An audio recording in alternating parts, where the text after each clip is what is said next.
Hello and welcome back. And this is not your regularly scheduled program, but hopefully you guys enjoy it nonetheless. I'm doing another random segment, so I guess we will get the introduction out of the way and hop right into it. So I am Lulu, your host. You're listening to an Utter Randomness podcast, and this is an utterly random segment. When I decided to do these utterly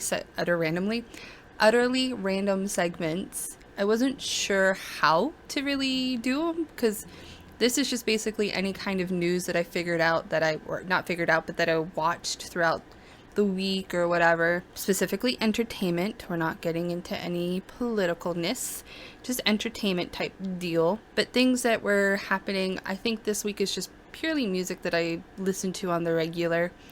And one in specific, we're going to start with a couple TV shows. The Umbrella Academy Season 3 has been released sometime last week.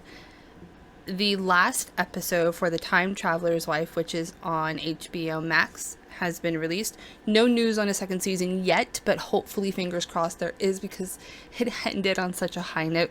If you're a fan of Stephen Moffat, he is the executive producer and director, I think, of The Time Traveler's Wife, and it shows. I'm a big Doctor Who fan, particularly his era of Doctor Who, and I read somewhere that he's coming back for the most recent season, I think is season 14. I don't know too much about it. I haven't kept up with it, which is my fault, yada yada yada, but I have read somewhere that he is coming back, which would be kind of nice, because I really do enjoy Stephen Moffat's work. Season 4 of Westworld, I have not watched it yet, but that has come out on Sunday as well, the 26th. What else has come out? July 1st, Volume 2 of The Stranger Things 4 is coming out, which is a Friday. And I think that's it for TV shows that I can pop off the top of my head, because I did not write any of this down like I did everything else. Movies. So I watch these YouTubers, because it's a mass of people, called Corridor Crew, and I've watched them for quite some time. They just recently had Markiplier on there talking about his Markiplier in space work, which was phenomenal. If you have not seen either his A Heist with Markiplier or Markiplier in Space, both of them are great. I highly recommend you go see them. They're interactive. They're really cool. And they invited Markiplier to come out and talk about his journey, I guess you can say, and how he decided to edit and how he decides to do the VFX for Markiplier in Space. And it's really, really neat insight if you're into the behind the scenes on how people work, how people do things, how people pick things. And it's a really interesting type of thing, because it's stuff that I'm particularly interested, which is why I watch people like Corridor Crew or even Adam Savage's Tested. And I love seeing how movies are put together, how things, even movies that are considered bad, quote unquote, I still love how directors, producers, photographers put this type of work together. It's still very fascinating. And I was getting somewhere with that, and I totally forgot. I got derailed. Oh, yes. They do this segment called Good and Bad VFX, where they critique VFX in movies or trailers or both. And they have people who are pretty much experts in their field, who are actively working in the field. As you hear my phone go, I promise I'm a professional. I swear to God. And they talk about how it would work, how they would do it, how they don't always know how it's done when they're watching some of this stuff, either because there's no behind the scenes BTS stuff that's out, but it's still very fascinating to watch from their perspective, because it's some of it's harsh criticism, but they don't say anything like outwardly bad about anything, because they don't know everything. Like, they don't know the budget, or however you wish to continue on saying that. And what's super interesting is that they just did a critique on Avatar The Way of Water, which is Avatar 2, comes out in December of this year, of 2022. And as I was watching this, now I hadn't kept up with the news surrounding the second Avatar because I just watched the trailer, thought it looked phenomenal compared to the first, which I actually saw the first in theaters, and I do remember vividly going to see it in theaters, and I thought it was beautiful. And they were talking about how people were saying that the water looked fake, or some of the things looked weird or too good to be CGI. And that thought never really crossed my mind. When I'm watching trailers, those thoughts don't really cross my mind because you're not always looking at the finished product all the time. A lot of time trailers are made in the midst of the movie being made or in the midst of editing, and not everything is finalized. So when I watch trailers, I try to keep an open mind. And unfortunately, trailers, they tend to give a lot away. There's only been a handful of trailers that I've seen this coming season, the last like fall and summer, spring season, that keep me guessing. And I think one of the ones that I was watching, oh my goodness, and I can't remember, it's with one of the Skarsgårds. I think it's Bill Skarsgård is in it. And I cannot remember what it's called, and it kept me guessing, and I'm actually super intrigued by that. It's like a thriller type movie, and I cannot for the love of me remember what it's called. But trailers give too much away sometimes, and so when I watch a trailer, I keep an open mind because sometimes it isn't the finished product. Sometimes it isn't what you see when you go into theaters, or you have to piece the bits where the trailer comes out, and a lot of time they give too much away. But I didn't think the new Avatar movie gave too much away. It did keep you guessing on what the overall plot and storyline might be, and it also looked like there might be some flashbacks, but obviously none of that's confirmed. A lot of that is theorized at the moment. But I do remember watching some of the behind-the-scenes stuff that they released of, oh no, what's her name? She played Rose in Titanic, and now I can't remember her name. It'll come to me, I promise. But she released something, or it was some sort of promotion release, that she learned how to hold her breath for up to 7 minutes. Now, some of this stuff is filmed practically, obviously. And they built like these massive sets for underwater previews and underwater things and underwater CGI work. So some of the stuff is filmed practically. If you guys have watched the behind the scenes for Avatar 1, when they did the horses, and I cannot remember what the Na'vi word for the horses, or what they're called on Pandora, but when they did the horses, they actually had horses on set, and they had the CGI dots on them. So some of it is filmed practically and overlaid. A lot of this is due to so they can have accurate lighting, because if you've ever watched a bad CGI, here we go, Avatar: The Last Airbender is phenomenally awful, unfortunately. The scene where it takes like 10 earthbenders to bend a single rock, there is in that same scene, a part of that same scene, are firebenders. There is no cast off of light of anything, and it looked weird, and there's a way to do that practically, overlaying it so you have the right amount of light, the right amount of cast off, the right amount of shadow, so it looks grounded in the world that you're making. And this is coming from my photography background. I have no background in VFX or editing or anything like that outside of just doing the podcasting. I'm dropping stuff. But when you do photography, the lighting is very, very, very important. So that's where a lot of like things like practicality would come into.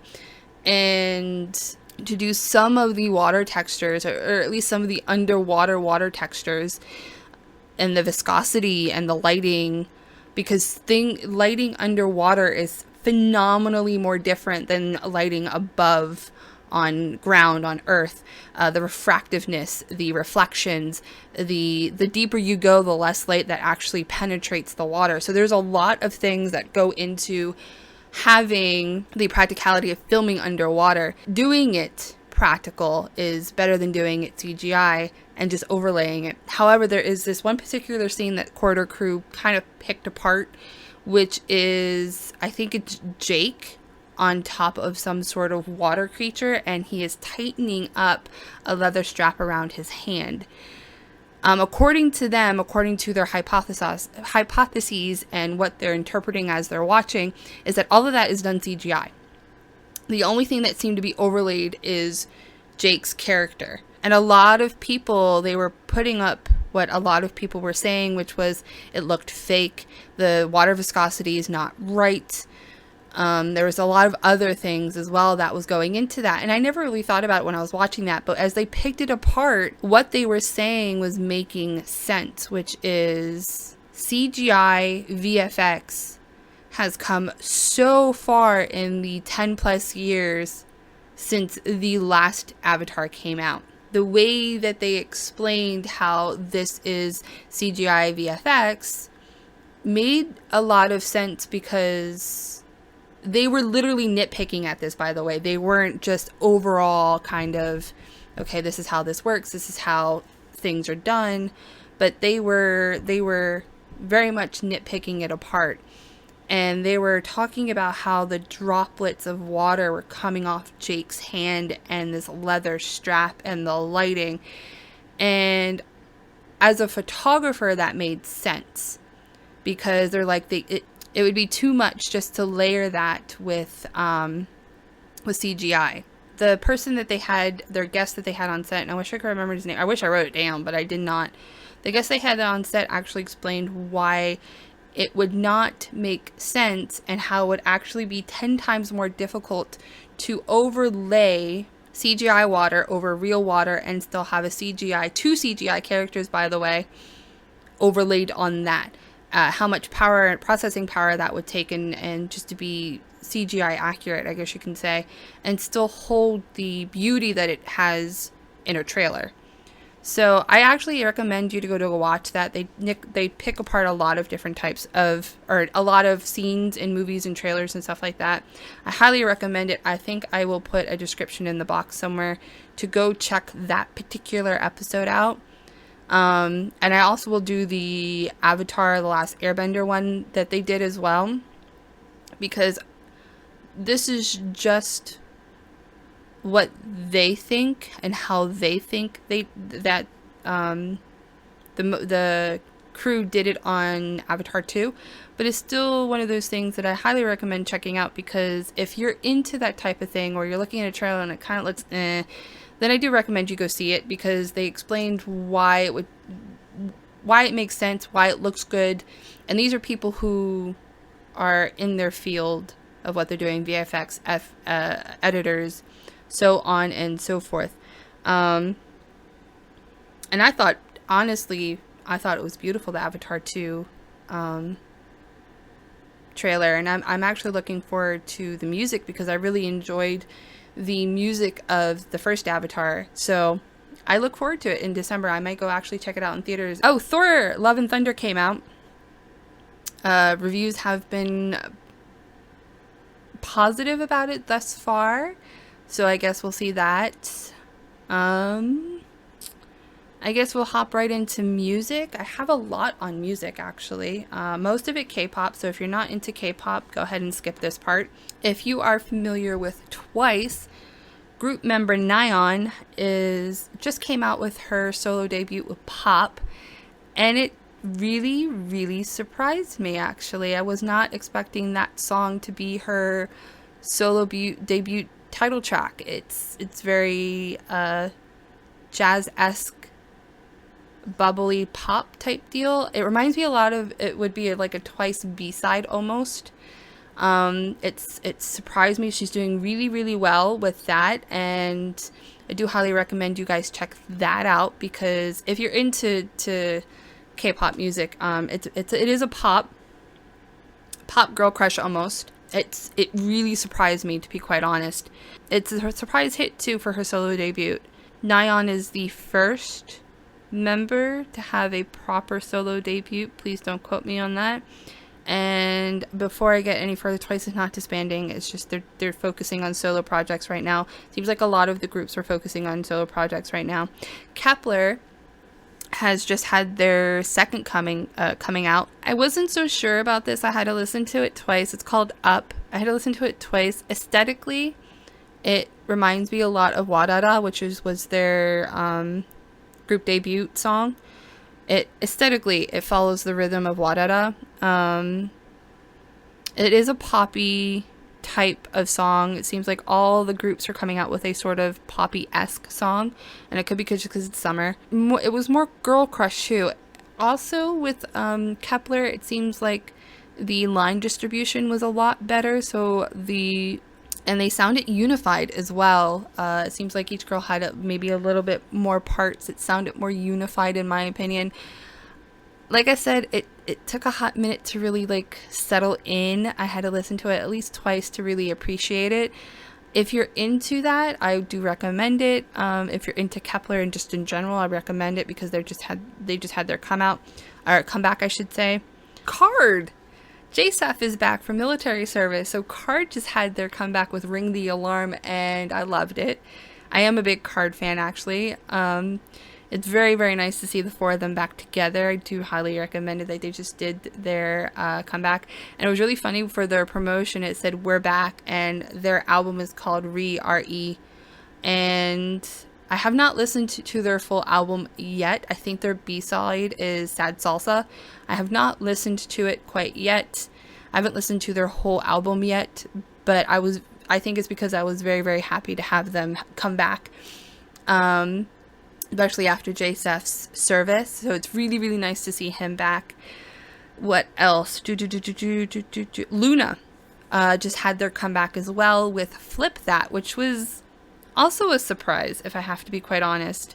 I will say this. I listen to Loona casually. I'm not a fan. Like, I don't know all the members. I don't watch anything outside of their comebacks and maybe their B-side tracks. I think my favorite of Loona is still Butterfly. I think that's still my favorite of them, and I think it's because it was so aesthetically different compared to what the groups were doing at the time. All groups, not just the girl groups or the guy groups, but all groups. And do I like Flip That? Absolutely. I do highly recommend it. It's still following the poppy phase that everybody's doing, and I think it's because it's summer. I honestly think they're going with this aesthetic sound wise because it's summer. Let's see. Aurora. Yes, we're departing from K-pop real quick. Aurora, who is a Norwegian singer. If you've not heard her, she is a very, very ethereal type of singer, almost supernatural type. You probably have heard her songs in movies and TV shows because she's been used as a background singer and a lot of that type of thing. But she just came out with a song called Storm with King Feng Woo, and there are two versions of the song, one in English and one in Mandarin. So I had to look some of this up because I did not know who King Feng Woo is, and I'm sorry if I'm mispronouncing that. If you do not know, they have two names, which is Sing Fong Woo as well. So if you're trying to look him up, you try that name as well. He's a part of an indie band called Soda Green. He's a vocalist, a part of this group. Now, something interesting about Aurora is that she doesn't do collabs very often. Sure, she'll feature artists and stuff like that, but she doesn't do a true collab that often. And she did a collab with this individual, and once again, the song's called Storm, and it reminds me a lot of her older works because some of her newer works, like Cure for Me and stuff like that, have departed from her normal etherealness type of aesthetic. And it reminds me a lot of her older songs like Runaway or Running with the Wolves, Queendom. So I do go check that out. I will be saying go check that out a lot so you can form your own opinions, but it's a very, very pretty song. Next. I think the last one actually is BTS. Yes, BTS just had their comeback with Proof. It's called, their title track is called Yet to Come. And they did their Festa, which was on the 13th. And unfortunately, there was a lot of twisting of words for these guys unceremoniously, like a lot of media like to do. Media twisted their words and said that they were actually disbanding. BTS is not disbanding. In no way or form did they say they were disbanding. They were actually taking they wanted to take a break. They wanted to take a hiatus. RM, who is the leader of BTS, ended up having to set the record straight and actually formally release a statement saying that they were not disbanding, that they were taking a break, and that he was incredibly upset that the media twisted their words and said that they were disbanding. They are actually focusing on solo projects. For example, Jungkook, the maknae of BTS, the youngest, actually just released something with Charlie Puth. So they're actually focusing on solo projects. V is doing some sort of fashion show with Blackpink, Lisa, and I can't remember his whole name, but it's Bogum, and he is doing that. So each person is focusing on solo projects, and I'll actually get into a solo album that's coming out in a minute. But I want to read something real quick. Press not only twisted their words, by the way. Korea Singers Association chairman, an actual chairman, has even formally requested, in a statement actually, that BTS not go on a hiatus or quote-unquote indefinite break because Korea's tourism may suffer. This was an actual statement that was released by this chairman, and the chairman further went on in the statement, asked that the government revisit the mandated military laws because most of the members are coming up on 30 or just hitting 30, where they have to complete their year and a half, I think it is, of mandated military service. And the chairman was asking for the government to revisit this mandated military laws in order to give them some form of exception so they wouldn't have to go do this year and a half break for military services. JSEF, when I said that JSEF of KARD just had their military service, the group didn't go on hiatus per se. They still did some promotions and things, but it was one member short. And when we're talking of BTS, at least 3 to 4 members would have to complete their military service, and that would be Jin, Suga, RM, and J-Hope, which are all hitting anywhere between 27 and 30. They have expressed on multiple occasions that they would be honored to do their military service, that this is a rite of passage for them and a rite of passage for many men in their country.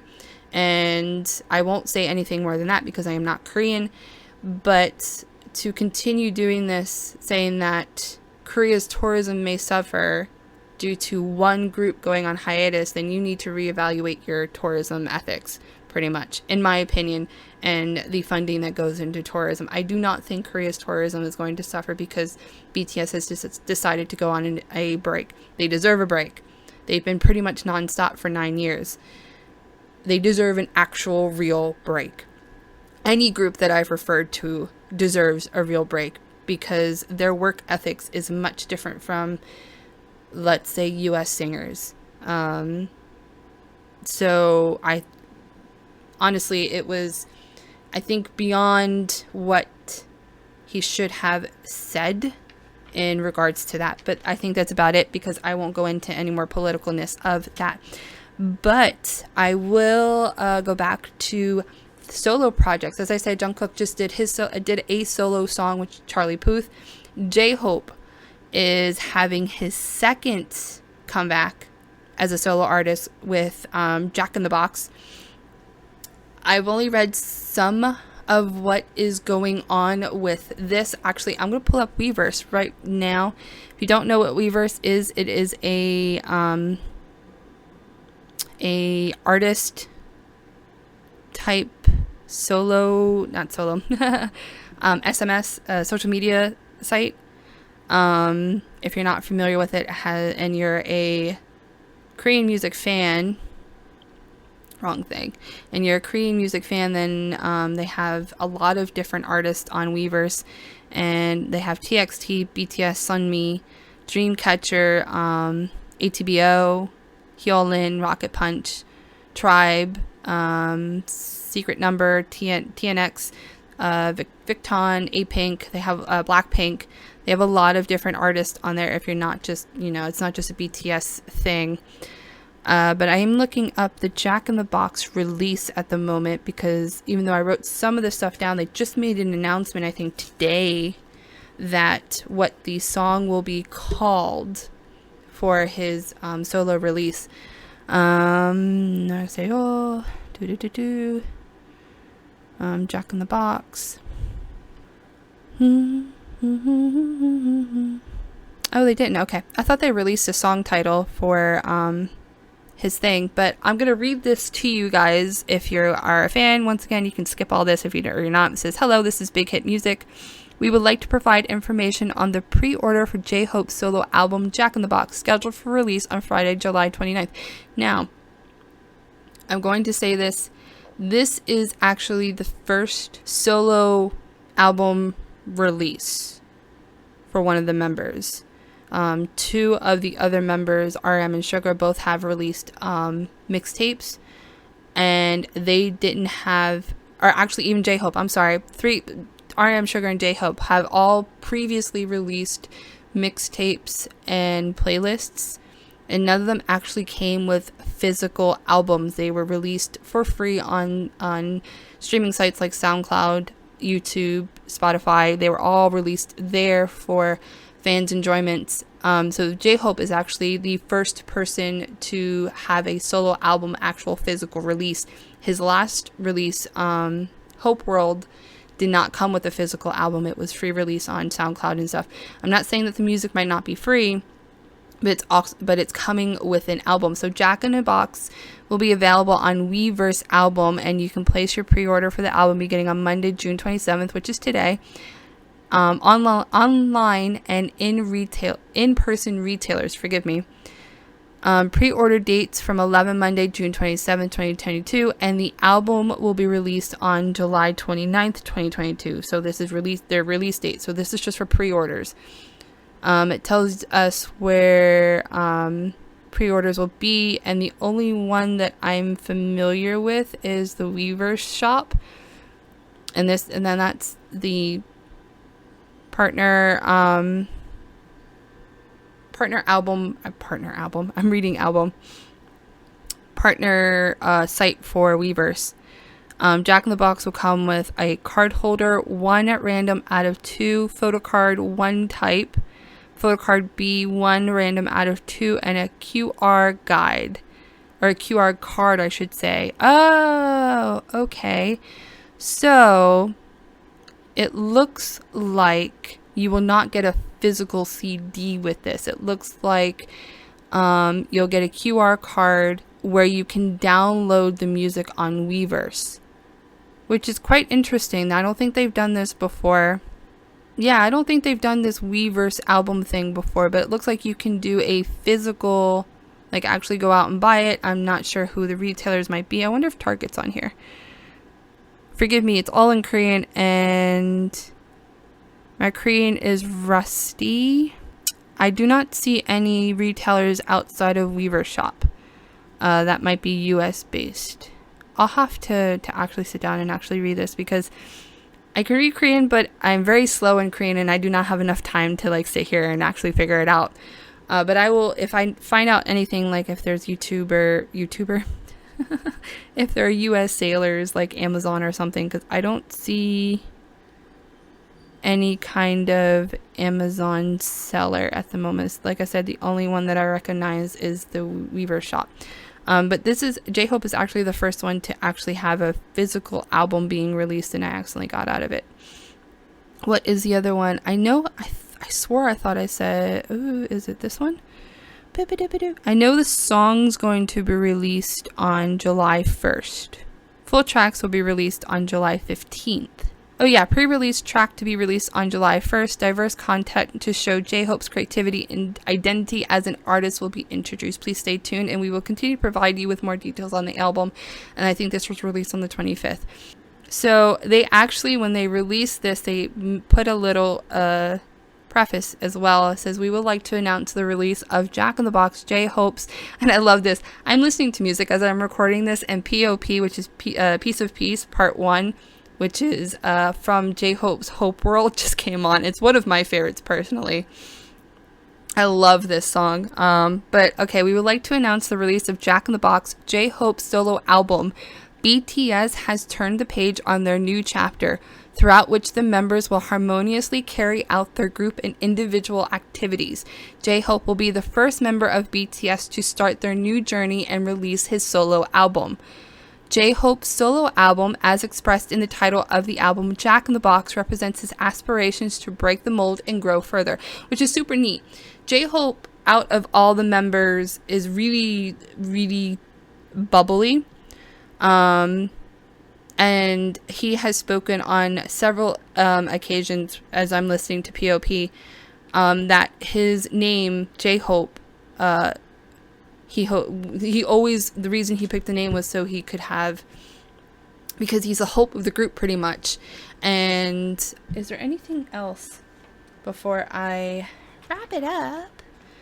I do have, since this will be released today as I'm recording, I do have a spotlight artist coming out on Friday. It'll be Tool. I have some other Firefly and Serenity. I had an article come out last Friday, and that was part 1. I have part 2 in the works, and I think that's it. Please consider supporting this, whether it be listening wherever you listen to your podcasting episodes on, or supporting it through listener supporter here on Anchor, or through Ko-Fi, Patreon, Buy Me a Coffee. I just actually want to give a huge thanks to people who listen to this on the regular. I'm still working on some things that I'm not pleased with. For example, talking more casually, I guess is the word, being a bit more comfortable. And I really do hope you guys have enjoyed the last few episodes. I've really been enjoying the last few episodes that I've been making, because I have shed the reading skin, I guess you can say, because I would actually meticulously write a script out to read, and it just sounded so rehearsed, and it was so kind of just ew. So I'm actually in the works of mass redoing some of my earlier episodes, just to redo them and be a little bit more prouder of them, because my my first 20 episodes I absolutely do not like. I cannot stand them. And I apologize to anybody who has humbled me and listened to those episodes, because they're not good. Season 3 of Motherland, I watched the first episode. Oh my gosh. If you've not seen it, please go see it. My brain just melted in the last few episodes, or last few minutes of the episode. And episode 2, I think, comes out today? Tomorrow? When was the 21st? Tuesday? Was the 21st Tuesday or Thursday? Look at my brain just overworking here. Tuesday. Comes out tomorrow. If you cannot catch it as it airs, I think it's on Hulu. Either a few hours later or the next day. I cannot remember, but I know it is on Hulu at least by the next day after airing. That's how I've been watching it, because sometimes I can't watch it. I think I have a break coming up. I will try not to do it, but I will try to pre-record something. I am celebrating 2 birthdays, a friend and my father's, and my parents' anniversary. So I'm not sure if I will be able either to pre-record the episode. I will try to pre-record an episode. That way there is no blankness I'll probably end up pre-recording a few episodes so I can rest and recover afterwards. But I think that's it. Yes. So I want to thank everybody sincerely for listening to this episode and listening for the full 40 minutes I think this episode went on to. I thought this was going to be a quick episode. It was not a quick episode. And I will talk to you guys later. Bye.